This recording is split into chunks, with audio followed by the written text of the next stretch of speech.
being a musician and is a full-time job, full-time lifestyle.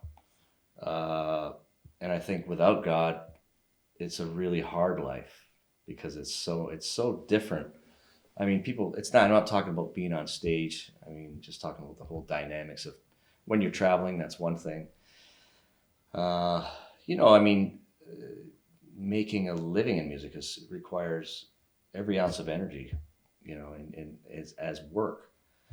And these things can get really out of balance, if you don't have something in your life, that you have faith in.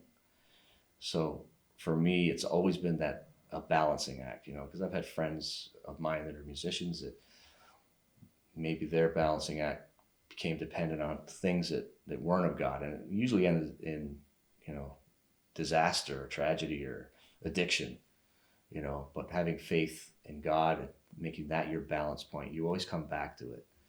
And it's just like refreshing, it never leaves. So I a lot of friends of mine that are musicians, I find as they get older, they all come to that spot, they come back to faith, they come back to God, they come back to the cross. And a lot of times the ones that don't, it's tough, you realize you can't depend on just yourself.